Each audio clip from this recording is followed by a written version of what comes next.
1920년대 경성거리를 한번 상상해보세요. 전차와 인력거가 뒤섞여 지나고 기와집 옆으로 낯선 서양식 건물이 솟아오르던 풍경 말입니다. 그런데 그 혼돈 속에서 더욱 사람들의 시선을 사로잡던 존재들이 있었죠. 바로 한복 대신 서양식 양장을 입고 길게 따 내리던 머리 대신 짧은 단발머리를 한 채 거리를 활보하던 여성들이었습니다. 당시 사람들에게 이들의 등장은 어떤 충격과 논란을 안겨주었을까요? 아마도 많은 이들이 그저 서양 문물을 맹목적으로 흉내내는 것이라 생각했을지도 모르겠습니다. 하지만 과연 그뿐이었을까요? 그들은 대체 무엇을 위해 그토록 과감한 변화를 시도했던 것일까요? 우리는 오늘 이 낯선 풍경 속에 숨겨진 진실을 함께 찾아 떠나볼까 합니다. 단지 유행을 좇는 듯 보였던 사내 걸들이 사실은 억압받던 시대를 깨고 자신들의 삶을 스스로 개척하려 했던 용감한 선구자들이었음을 발견하게 되실 겁니다.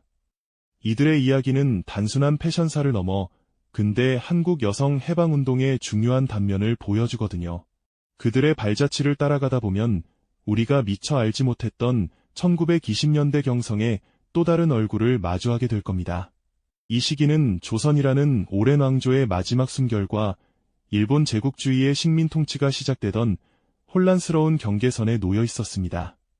전통과 근대가 격렬하게 충돌하며 도시는 매일매일 새로운 모습을 덧입고 있었죠.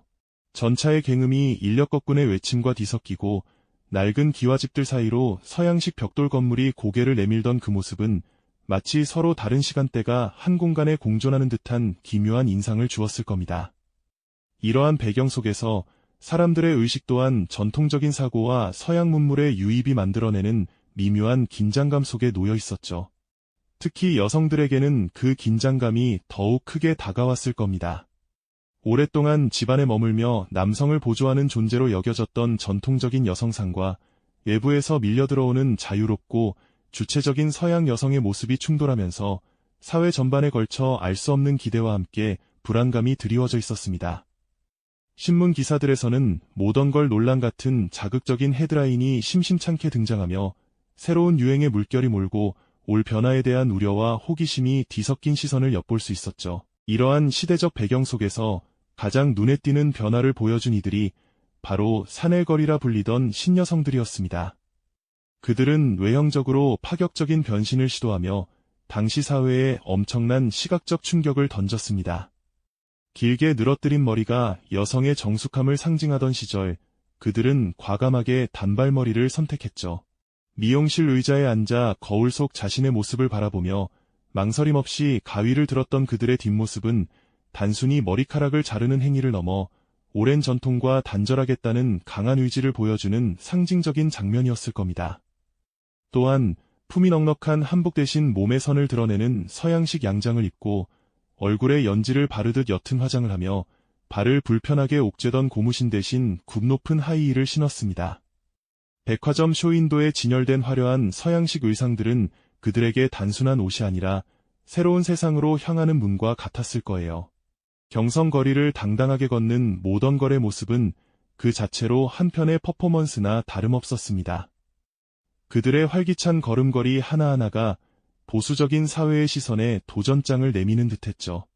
당시 잡지나 신문에는 모던걸을 풍자하거나 비판하는 칼럼과 사파가 자주 실렸는데 이는 그들의 등장이 얼마나 큰 파장을 일으켰는지 짐작하게 합니다.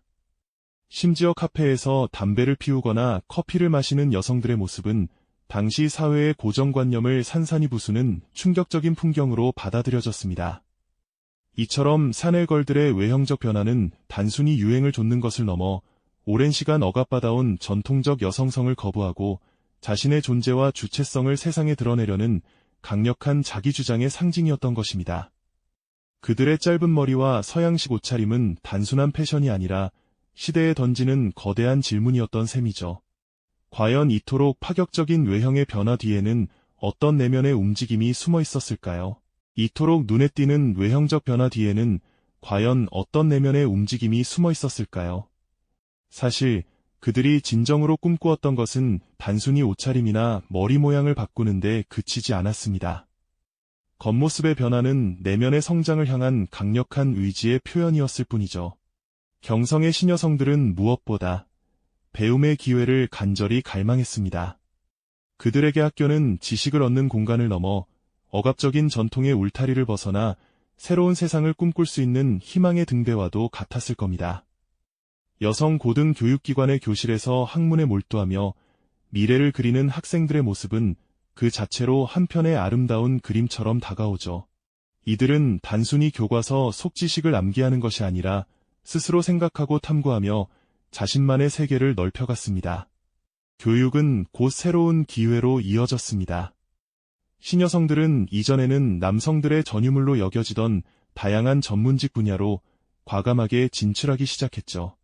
예를 들어 전화교환원은 당시 최첨단 기술을 다루는 직업으로 수많은 정보의 흐름을 연결하는 중요한 역할을 수행했습니다. 교단에 서서 아이들을 가르치며 미래 세대를 양성하는 교사, 혹은 신문에 자신의 목소리를 담아 사회의 변화를 촉구하는 기자 등 이들은 단순한 직업인이 아니라 경제적 독립을 통해 자아를 실현하는 선구자들이었습니다. 전화기를 통해 경성을 넘어선 세상과 소통하고 아이들의 눈빛 속에서 희망을 발견하며 활자 속에 자신의 신념을 담아내는 그들의 모습은 얼마나 당당하고 멋있었을까요? 스스로 돈을 번다는 것은 단순히 생계를 유지하는 것을 넘어 삶의 주도권을 쥐게 되는 중요한 전환점이었습니다. 자신의 노동으로 얻은 수입으로 원하는 것을 사고, 배우고, 자유롭게 선택할 수 있는 힘은 전통적인 가정의 틀에 갇혀있던 여성들에게 해방과 같은 의미였을 겁니다. 경제적 독립은 여성들이 사회적 개인적 영역에서 더욱 주체적인 목소리를 낼 수 있는 단단한 기반을 마련해 주었죠. 이러한 변화는 연애와 결혼관에도 깊은 영향을 미쳤습니다. 더 이상 부모님의 중매나 가문의 배경에 얽매이지 않고 자신의 마음이 이끄는 대로 사랑을 찾고 배우자를 선택하는 자유로운 연애 풍조가 확산되기 시작했습니다. 경성 시내의 카페에서 친구와 함께 자유롭게 대화하거나 서양 서적을 읽으며 새로운 사상을 교류하는 여성들의 모습은 당시의 억압된 사회에 신선한 바람을 불어넣는 상징적인 풍경이었을 겁니다. 이 모든 외형적, 내면적 변화는 결국 나라는 존재를 찾아가는 험난하지만 의미 있는 여정이었습니다. 사회가 여성에게 기대하는 틀에 갇히는 대신 자신의 목소리에 귀 기울이며 진정한 자아를 발견하고 스스로 삶의 방향을 결정해 나가는 과정이었던 셈이죠.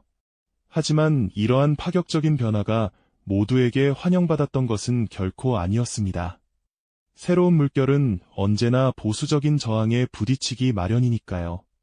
당시 보수층은 신여성들을 곱지 않은 시선으로 바라봤습니다. 모던걸이라는 호칭 속에는 존경보다는 조롱과 멸시가 담겨 있었고, 서양 문물에 물든 철없는 여성, 가정을 버린 불량한 여성이라는 오해와 편견에 시달리기도 했습니다.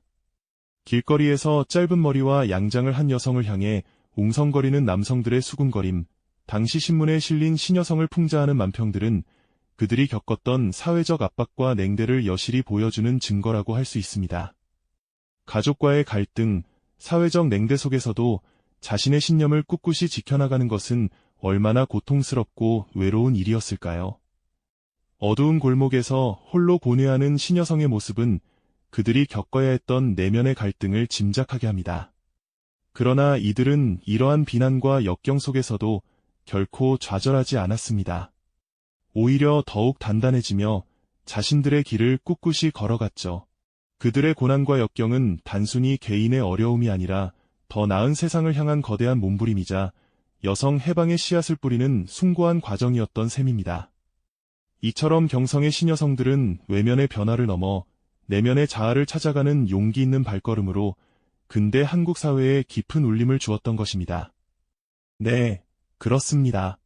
겉으로는 서양 문물을 좇는 듯 보였던 사내걸들은 사실 그 시대를 억압하던 무거운 장막을 걷어내고 스스로의 삶을 개척하려 했던 용감한 선구자들이었습니다. 그들의 작은 몸짓 하나하나가 결코 가볍지 않았음을 우리는 이제 분명히 알게 되었죠.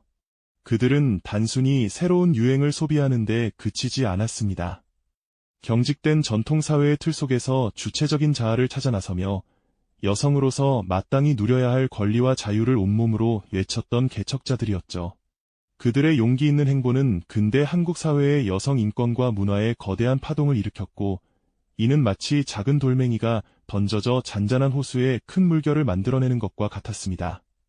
수많은 비난과 편견 속에서도 당당함을 잃지 않았던 그들의 모습은 얼마나 감동적인가요? 마치 어두운 강단 위에서 떨리는 목소리로 여성 해방을 외치거나 법정에서 자신의 권리를 굽히지 않고 주장하는 한 여성의 상징적인 모습을 떠올리게 합니다. 그들의 굳건한 눈빛 속에는 시대를 향한 뜨거운 열망과 미래를 향한 흔들림 없는 신념이 담겨 있었던 것이죠. 이러한 용기는 단순한 개인의 의지를 넘어 억압받던 모든 여성에게 희망의 메시지를 던져주며 진정한 자아를 발견하고 주체적인 삶을 살아가라는 무언의 격려가 되었습니다.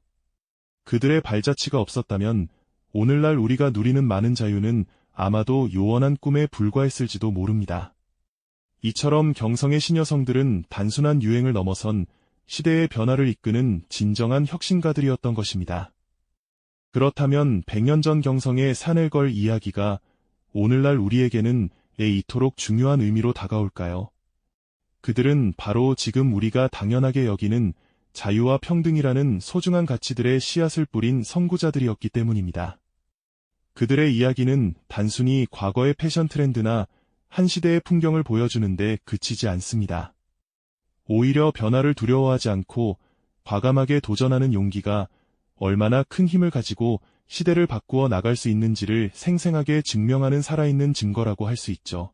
그들이 남긴 발자취는 세월의 흐름 속에서도 결코 희미해지지 않고 오늘날까지 이어져 우리 사회의 다양한 여성상과 자유로운 삶의 양식으로 찬란하게 꽃피웠습니다.